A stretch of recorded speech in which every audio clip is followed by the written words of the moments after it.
The midwife's hands were slick with blood as she worked desperately to save the life of the 13-year-old girl writhing in agony on the bed.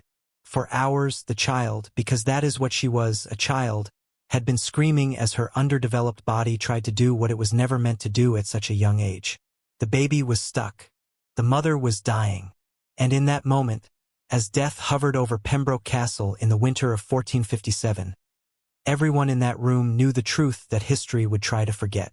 Margaret Beaufort should never have been pregnant in the first place. In the next 15 minutes, I am going to tell you the story that medieval historians have sanitized for centuries. The horrifying reality of what happened when a 12-year-old girl was forced into marriage with a man twice her age who refused to wait. This is not just another tale of medieval marriage customs.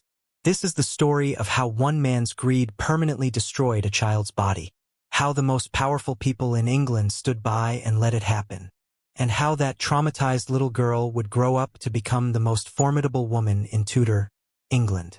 What you are about to hear comes directly from contemporary accounts, medical records, and the shocking confession made by Margaret's own priest after her death.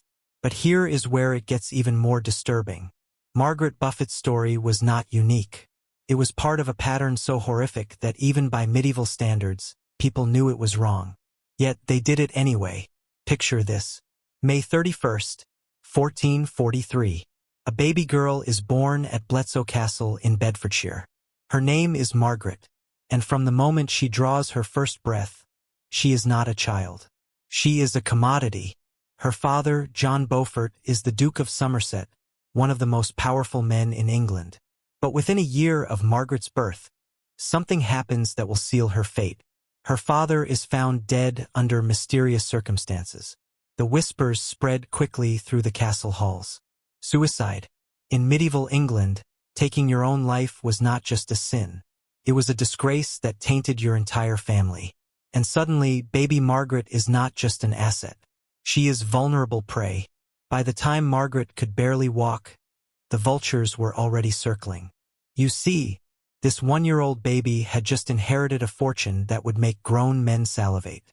Land, titles, wealth, all wrapped up in a package small enough to fit in a cradle. Her mother, Margaret Beauchamp, tried to protect her daughter, keeping her close, raising her alongside her half-siblings in what should have been a safe, loving environment. She even made sure little Margaret received an exceptional education, teaching her to read French, encouraging her sharp intelligence. For a brief moment, you might think this story could have a different ending. But King Henry VI had other plans. When Margaret was just 3 years old, the king handed her over like a prize to William de la Pole, the Duke of Suffolk. The Duke immediately did what any predator would do. He married this toddler to his 7-year-old son, John, a 3-year-old bride. Let that sink in. She probably couldn't even properly pronounce the words of the ceremony, if she spoke at all. The wedding likely took place between January and February 1450, though some records suggest an earlier date. They needed papal dispensation because the children were related, which the Pope granted in August 1450. Even the church was complicit, but Suffolk's plan backfired spectacularly. By 1453, he'd been arrested and murdered, his political star fallen, and suddenly little Margaret was back on the market.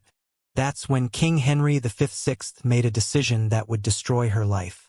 He gave her to the Tudor brothers. Edmund and Jasper Tudor were the king's half-brothers, born from his mother's scandalous second marriage to a Welsh servant named Owen Tudor. They were ambitious, they were ruthless, and they had the king's ear. When Edmund Tudor looked at 12-year-old Margaret Beaufort, he didn't see a child who still played with dolls. He saw a fortune. He saw a womb. He saw his future. The wedding took place on November 1st, 1455. Margaret was 12, Edmund was 24. Now, I need you to understand something crucial here. Even in medieval England, where child marriages were common, there was an unspoken rule. You didn't consummate the marriage until the girl was at least 14, preferably older. It wasn't out of kindness. It was practicality. They knew that pregnancy and childbirth could kill young girls. They'd seen it happen. Even without modern medical knowledge, they understood that a 12-year-old's body wasn't ready. Edmund Tudor didn't care. Within days of the wedding, possibly on the wedding night itself, this 24-year-old man sexually assaulted a 12-year-old child. I'm not using that word for shock value. I'm using it because that's what it was. Margaret couldn't legally consent. She couldn't emotionally consent. Her body wasn't physically developed enough for what happened to her.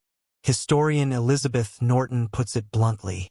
It was perfectly acceptable to marry a child in the 15th century, but you didn't have sex with them while they were a child. But Edmund had his reasons, and they were as cold as they were calculating. You see, in medieval law, if an heiress died without children, her lands went back to her family. But if she died after giving birth, her husband kept everything for life. Edmund looked at this 12-year-old girl and made a monstrous calculation. The sooner he got her pregnant, the sooner he secured his fortune, even if it killed her. By April 1456, Margaret was pregnant. She was still 12 years old.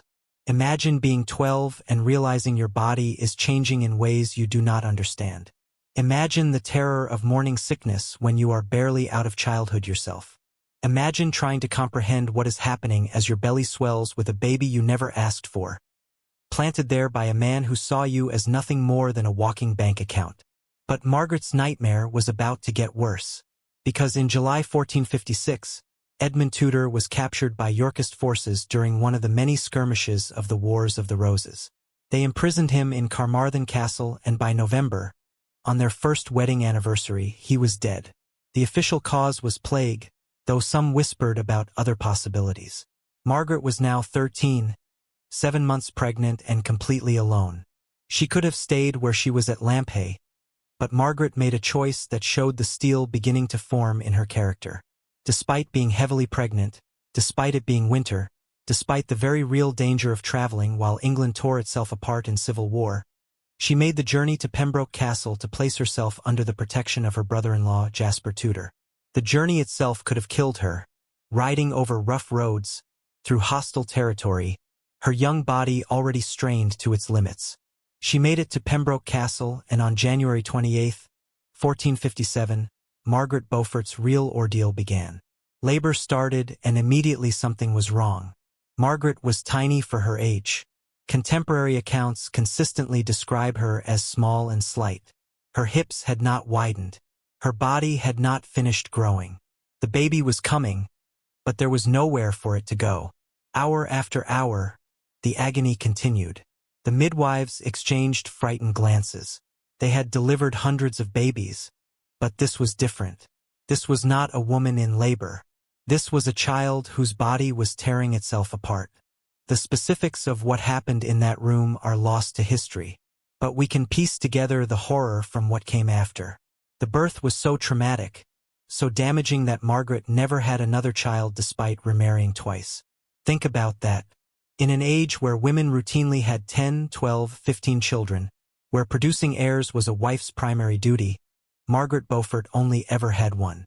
Her body was so destroyed by giving birth at 13 that it never recovered. The baby survived. They named him Henry the Future, Henry VIII, founder of the Tudor dynasty.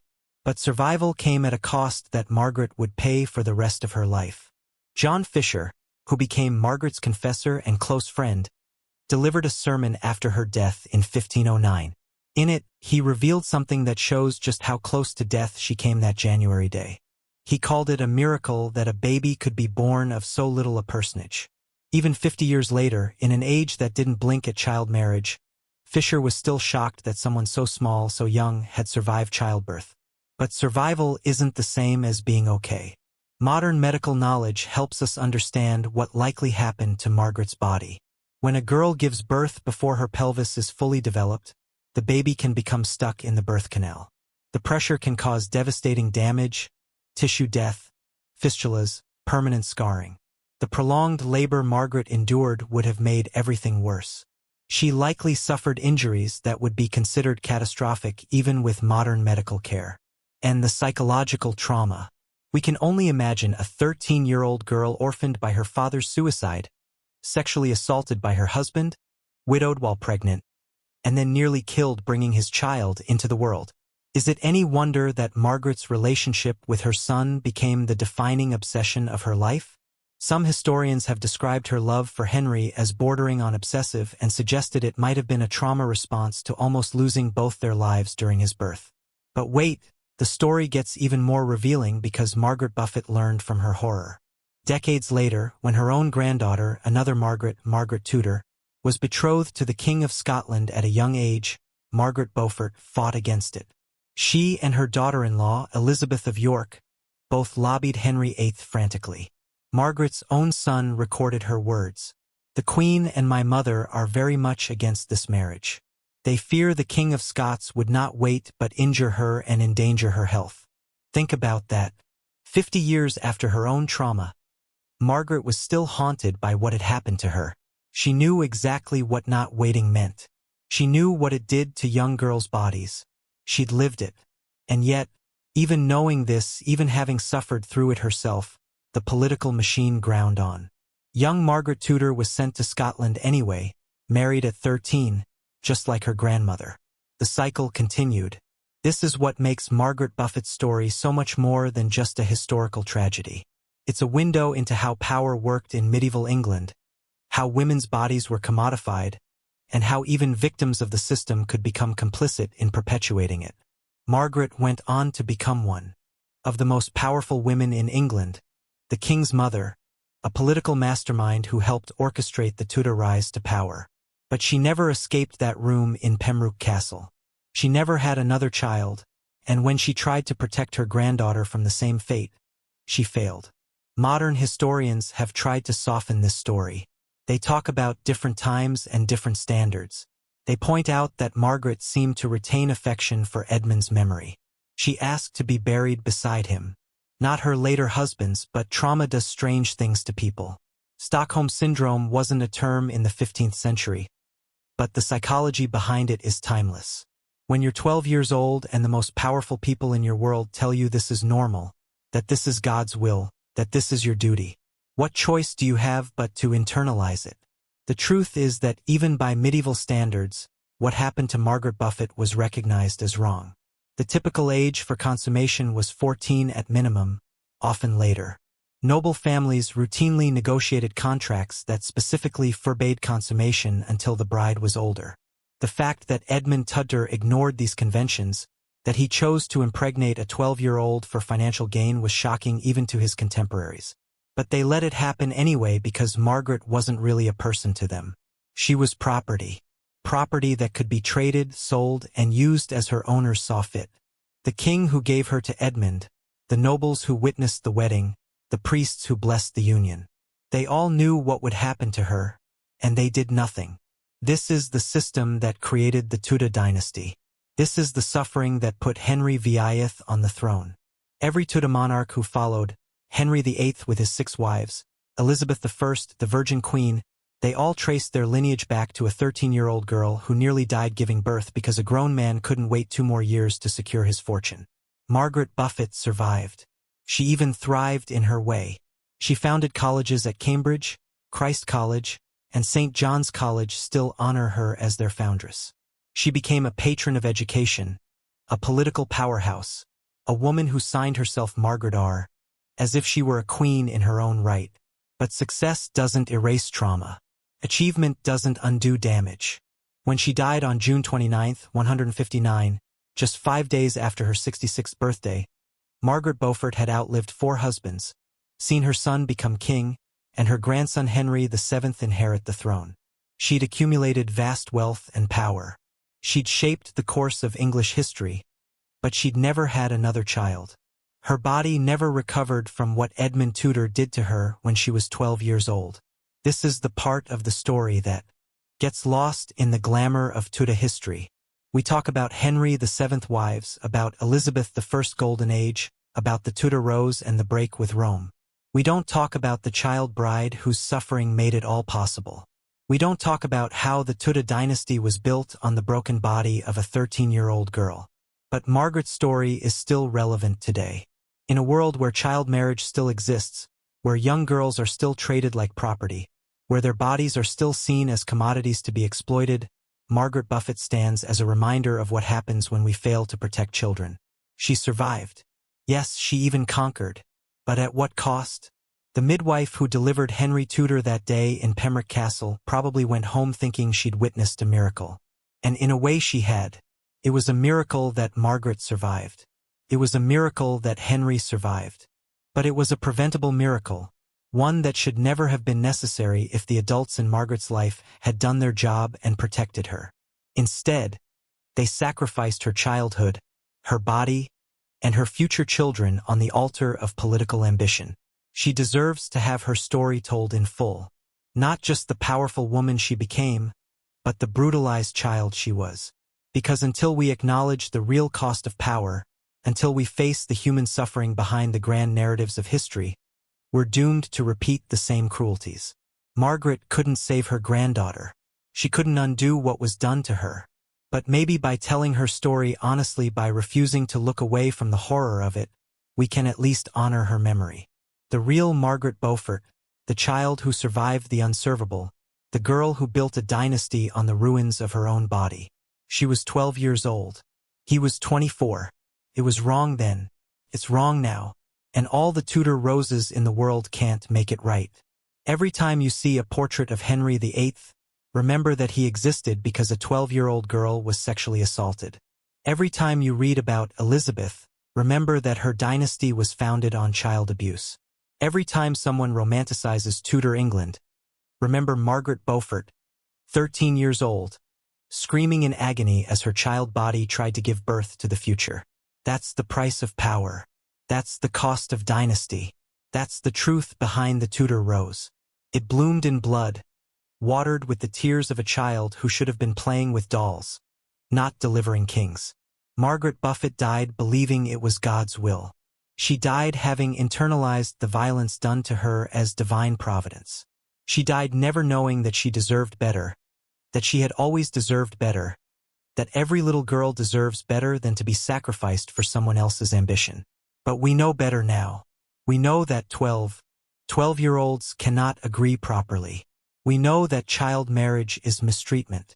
We know that what Edmund Tudor did was bad, no matter what century it happened in. And we know that Margaret Beaufort was more than just the mother of the Tudor dynasty. She was a fighter of child sexual harm who spent her life trying to protect others from her painful experience. She could not protect her granddaughter. She could not protect the many other girls who went through what she did. But maybe by keeping her story, by telling it honestly, we can protect the girls who come after. Maybe that can be Margaret Beaufort's real gift. Not colleges or dynasties or political strength, but the truth of what happens when we fail to protect our children. She was 12 years old. Never forget that. In all the shine of Tudor history, in all the celebration and power, never forget that it started with a 12-year-old girl who nearly died because the adults who should have protected her chose money over her life instead. That is the fear at the heart of the Tudor rose. That is the blood that marked the throne. That is the price Margaret Beaufort paid for a dynasty she never asked to create. She was 12 years old, and that should have been enough to save her.